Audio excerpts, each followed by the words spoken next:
apa kabar? Senang sekali Halo Indonesia bisa menyapa Anda di rumah hari ini. Ya, serangkaian informasi terkini dan inspiratif akan kami hadirkan selama 1 jam ke depan. Antara lain, pengamatan dan persiapan BMKG hadapi gerhana matahari total. Ada pula pemerintah Indonesia perlu atur regulasi donor organ tubuh. Ya, selain itu hari ini Halo Indonesia akan membahas tentang waspada dan pencegahan penyebaran virus Zika, selengkapnya dalam segmen Bincang.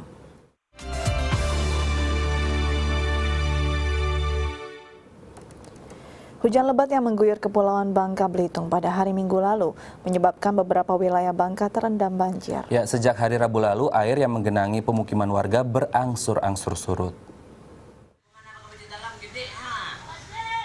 Sebagian wilayah di Provinsi Kepulauan Bangka Belitung sudah mulai surut pasca hujan yang mengguyur Provinsi Kepulauan Bangka Belitung sejak 8 Februari 2016 lalu.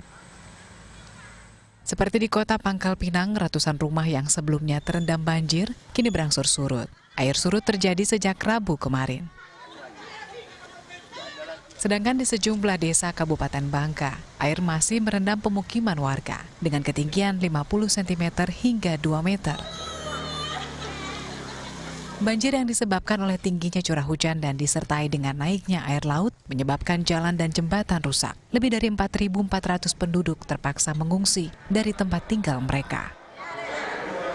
Pasca bencana ini untuk masalah air bersihnya, kami fokus untuk penanganan masalah penyakit yang ditimbulkan pasca bencana ini. Dan saya sudah kerahkan seluruh ambulan yang ada di kota Pangkal Pinang ini, rata-rata 1 ambulan untuk menghandle 1 kelurahan itu untuk dia melayani terus ke rumah-rumah warga untuk kita yang melayani warga langsung. Rata-rata menyebar, posko utamanya di rumah dinas wali kota. Kita serahkan ke pengungsi semuanya. Di situ ada 300 warga yang nanti bisa dilihat di lapangan. Dan intinya sudah termanage dengan baik dan kami pastikan semaksimal mungkin usaha kami sudah full dengan koordinasi dengan TNI, Polri, dengan berbagai pihak yang mensupport, semuanya satu pintu. Saat ini telah didirikan posko banjir yang membantu menyediakan makanan bagi pengungsi dan posko tim medis. Bu, waktu itu sih enggak mikir, yang penting lari ya, cuma saat ini sekali Quran itu yang Ibu, kalau kami Islam ya, Quran itu kalau sampai lalai takutnya Ibu sangat berdosa. Banyak Quran itu puluhan yang di atas sudah bisa diselamatkan. Total 20 posko pengungsi didirikan di tempat umum di kota Pangkal Pinang seperti rumah dinas wali kota, masjid, gedung sekolah hingga gelanggang olahraga. Ferawati Cai, Syahri Kurniawan, DAI TV. Tim tanggap darurat Yayasan Buddha Suci menyalurkan bantuan dan juga pengobatan kepada korban bencana banjir di Kepulauan Bangka Belitung. Ya, sebanyak lebih dari 500 warga Sungai Selan berkumpul untuk memeriksakan kesehatan mereka, serta sedikitnya 1.500 paket logistik dibagikan bagi para korban bencana banjir. Ya, banjir yang menggenangi wilayah Pangkal Pinang dan sekitarnya sempat melumpuhkan aktivitas warga. Warga terpaksa mengungsi ke posko-posko di wilayah yang lebih tinggi. Relawan tanggap darurat beserta 4 orang tim medis dari Yayasan Buddha Suci yang tiba di kota Pangkal Pinang sejak Kamis lalu berkoordinasi dengan instansi terkait serta melakukan survei untuk penyaluran bantuan. Ya, pada Jumat hingga Sabtu lalu, para relawan Yayasan Buddha Suci mengadakan bakti sosial kesehatan serta pembagian paket logistik di posko pengungsian Gedung Serbaguna dan Gedung SDN 23 Sungai Selan, di mana terdapat 4.000 warga mengungsi. Lebih dari 500 warga yang menjadi korban memeriksakan kesehatan mereka, dan sedikitnya 1.500 paket bantuan logistik berupa selimut, sarung, peralatan mandi, dan juga susu bayi didistribusikan secara langsung kepada para pengungsi. Ke kota Pangkal Pinang sudah survei, ke lokasi lainnya juga kelihatannya yang lainnya sudah ada banyak bantuan. Nah, udah gitu kita dapat data dari kemarin itu bahwa di daerah sini banyak yang belum mendapat bantuan, jadi kita pilihnya ke daerah Sungai Selan ini. Alhamdulillah, terima kasih atas bantuannya. Baru ini kami dapat ya. Dari kemarin memang belum dapat.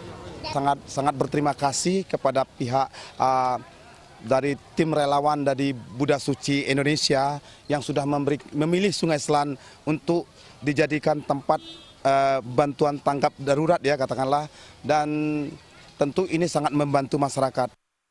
Ya, kita beralih ke informasi lain. Pada 11 Februari 2016 lalu, Badan Meteorologi, Klimatologi, dan Geofisika atau BMKG mengadakan press conference terkait persiapan menyambut gerhana matahari total yang akan terjadi pada 9 Maret 2016. Ya, BMKG juga akan menyediakan fitur video streaming melalui website BMKG untuk menyaksikan dan mengabadikan fenomena gerhana matahari total tersebut.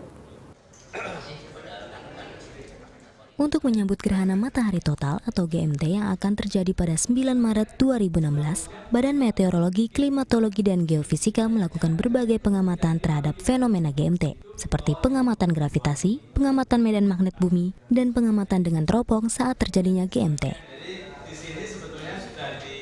Gerhana matahari total atau GMT adalah fenomena alam di mana posisi matahari, bulan, dan bumi berada pada satu garis lurus yang mengakibatkan sebagian wilayah bumi terkena bayangan gelap bulan atau tidak mendapat sinar matahari. Diperkirakan GMT akan melintasi 11 wilayah provinsi di Indonesia, antara lain Bengkulu, Sumatera Selatan, Jambi, Bangka Belitung, Kalimantan Barat, Kalimantan Tengah, Kalimantan Selatan, Kalimantan Timur, Sulawesi Barat, Sulawesi Tengah, dan Maluku Utara. Fenomena GMT yang berlangsung di tempat yang sama ini hanya terjadi setiap 350 tahun sekali. Oleh karena itu, BMKG melakukan pengamatan di 179 stasiun BMKG untuk mendapatkan informasi gangguan medan magnet bumi dan gravitasi efek dari GMT serta rekaman peristiwa ini. Sejauh ini, BMKG telah menyiapkan beberapa peralatan untuk mengukur panjang gelombang matahari dan menyiapkan fitur video streaming mengenai informasi fenomena GMT melalui website BMKG, sehingga masyarakat dapat melihat fenomena GMT ini secara real di beberapa wilayah. Sudah banyak sekali, jadi kita punya 179 stasiun ya. Kita mempunyai tadi aktinograf banyak, terus kemudian juga sun tracker ya di Kota Tabang dan juga di Kupang untuk bisa melihat itu ya. Jadi sekarang ini sedang dilakukan mobilisasi juga sumber daya manusianya supaya bisa berada di tempat yang tepat untuk melihat itu semuanya. Fenomena GMT ini hanya terjadi di Indonesia, sehingga hal ini berpeluang terhadap pariwisata. Kepala BMKG Andi Eka Sakya menyatakan bahwa seluruh tiket penerbangan menuju lokasi terjadinya GMT telah habis dipesan. Andi juga mengatakan bahwa peluang hujan di saat terjadinya GMT hanya di bawah 50%. Adapun kota-kota yang diperkirakan akan dilalui GMT dengan cuaca yang baik adalah Bengkulu, Palembang, dan Samarinda. Pada waktu itu saya kira Menteri Pariwisata sudah memberikan press conference dan ini sekarang sudah ada besar-besaran lah gitu ya. Untuk melakukan dan mengkampanyekan, dan jangan lupa di hotel-hotel tempat di mana gerhana matahari total itu lewat dan juga pesawat terbang sudah habis. Lydia Agustin, Vincenzo, The ITV. Kasus jual beli ginjal yang terjadi beberapa waktu lalu mengejutkan banyak pihak, terutama bagi para praktisi kesehatan. Ya, sebenarnya seperti apa prosedur donor organ tubuh di Indonesia? Berikut selengkapnya. Beli ginjal yang terjadi di Kabupaten Garut Selatan, Bandung Selatan, dan Soreang, Jawa Barat beberapa waktu yang lalu. Kasus ini tentu mencoreng kode etik kedokteran yang menjunjung tinggi nilai-nilai moralitas dan hukum. Dari segi medis, donor organ tubuh seperti mata, ginjal, dan hati memang diperuntukkan untuk menolong nyawa orang lain yang sudah dalam kondisi kritis. Namun dalam pelaksanaannya, banyak pihak lain yang mencari keuntungan dari proses donor organ tubuh secara ilegal. Padahal hukum di negara manapun termasuk Indonesia jelas-jelas melarang jual beli organ tubuh yang bertentangan dengan nilai kemanusiaan. Menurut konsultan ginjal Dr. Tunggul Situmorang, penyalahgunaan donor organ tubuh ini disebabkan oleh kurangnya pendonor organ yang resmi di Indonesia.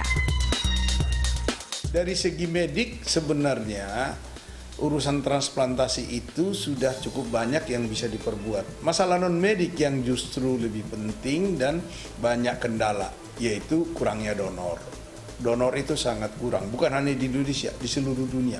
Itu kesenjangan antara yang memerlukan ginjal dan yang memberikan ginjal karena donor itu atau organ itu tidak bisa diperjualbelikan.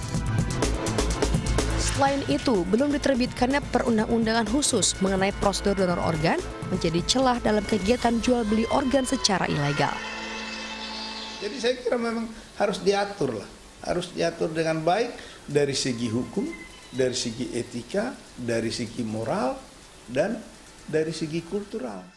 Ya saya kira pemerintah sudah saatnya untuk melihat keadaan ini dan membuat regulasi, aturan, apakah bentuk peraturan pemerintah yang bisa dilaksanakan dan semua pihak diikut sertakan dalam bidangnya masing-masing. Menurut para praktisi kesehatan, selain penegasan undang-undang mengenai transplantasi serta prosedur donor organ tubuh, pembuatan lembaga khusus donor organ tubuh juga menjadi solusi dalam mencegah tindak kejahatan di ranah medis. Wade Rizky, Topan Alif, DITV. Ya pemirsa, selain melakukan pengujian dan pemeriksaan terhadap bahan pangan dan obat-obatan, BPOM juga mengedukasi masyarakat mengenai pentingnya peduli terhadap bahan pangan dan obat-obatan yang dikonsumsi melalui layanan kontak center Halo BPOM. Ya, bagaimana cara mengaksesnya dan apa saja informasi yang bisa didapat masyarakat dari layanan ini? Berikut liputannya. Untuk menjamin keamanan konsumen, Badan Pengawas Obat dan Makanan tidak hanya meningkatkan kualitas pengujian terhadap bahan pangan, kosmetik, dan obat-obatan, namun juga meningkatkan pelayanannya kepada masyarakat melalui kontak center Halo BPOM 1500533. Kontak center yang beroperasi sejak tahun 2013 ini melayani aduan masyarakat terkait kualitas bahan pangan maupun obat-obatan yang beredar di pasaran. Layanan kontak center ini juga dimanfaatkan para pelaku usaha sebagai sarana informasi untuk memeriksa kualitas produk impor dan juga ekspor. Selama 2 tahun beroperasi, tercatat sebanyak 18.000 aduan dan pertanyaan yang ditangani oleh Halo BPOM. Namun, menurut Kepala Pusat Informasi BPOM Rita Endang, jumlah tersebut menunjukkan bahwa kinerja BPOM dalam melayani masyarakat belum menyeluruh dan perlu ditingkatkan. Nah, hal-hal seperti ini kami komunikasikan dengan baik. Kita punya program namanya komunikasi, informasi, dan edukasi. Jadi betul-betul bagaimana membuat konsumen cerdas dengan bahasa yang tentu membumi. Kalau bahasa tidak membumi, tentu tidak bisa dimengerti dengan baik dan itu percuma. Menurut data Pusat Informasi BPOM, sepanjang tahun 2015, sebagian besar pertanyaan dan aduan yang dilayani Halo BPOM meliputi keamanan pangan dan legalitas produk yang beredar di pasaran, mengingat mudahnya peredaran produk palsu yang ada di tengah masyarakat. Selain knowledge base yang ditingkatkan oleh di dalam Halo BPOM 1500533 adalah tentu sosialisasi kepada pertama yang cukup penting adalah perguruan tinggi. Kita punya MOU banyak hal kepada perguruan tinggi menjadi tangan kita dalam memberikan informasi. Di tahun 2016 ini, kontak center Halo BPOM tengah berbenah untuk mewujudkan pelayanan terpadu satu pintu dengan cara meningkatkan kualitas pelayanan agar lebih mudah diakses oleh masyarakat. Wade Rizky, Topan Alif, DITV.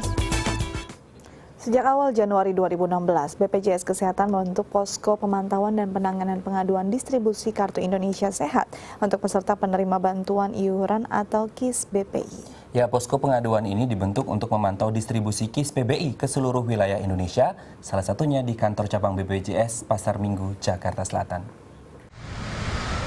Sejak awal Januari 2016 lalu, Badan Penyelenggara Jaminan Sosial Kesehatan atau BPJS Kesehatan membentuk posko pemantauan dan penanganan pengaduan distribusi Kartu Indonesia Sehat untuk peserta penerima bantuan iuran atau KIS PBI. Salah satunya di kantor cabang BPJS Pasar Minggu, Jakarta Selatan. Peserta penerima bantuan iuran adalah kelompok masyarakat miskin dan tidak mampu yang didaftarkan pemerintah. Iuran sebesar Rp19.000 tersebut dibayar oleh pemerintah per bulannya melalui APBN. Hingga saat ini, 132 posko pengaduan telah dibentuk di seluruh Indonesia, seperti di kantor divisi regional, kantor cabang, dan kantor layanan operasional kabupaten atau kota, termasuk di kantor pusat. Posko pengaduan KIS-PBI dibentuk untuk memantau distribusi KIS-PBI yang sudah 100% diserahkan BPJS Kesehatan kepada pihak ketiga, yaitu JNE atau PT Pos, dan memastikan kartu tersebut sudah sampai ke peserta ex-Jamkesmas. Tak hanya itu, posko pengaduan ini juga berfungsi untuk membantu peserta KIS-PBI untuk mengatasi segala masalah terkait kartu keanggotaan dan data diri.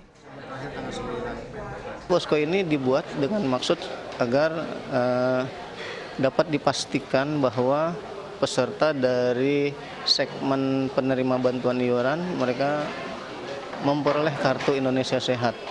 Di sana diatur ya bahwa peserta yang tidak layak lagi atau katakanlah yang sudah tidak mendapat lagi fasilitas KIS ini, mereka udah dilihat dari beberapa kriteria. Yang pertama, masyarakat yang sudah dianggap sudah mampu. Kedua, ya tentunya yang sudah meninggal ya, artinya sudah tidak lagi. Nah, bagi yang dianggap sudah mampu, maka mereka kita alihkan kepesertaannya menjadi peserta perorangan atau mandiri. Keberadaan posko pengaduan KIS-PBI ini disambut baik oleh masyarakat. Salah satunya oleh Sri Sumarti yang mengaku sangat terbantu dengan adanya posko ini.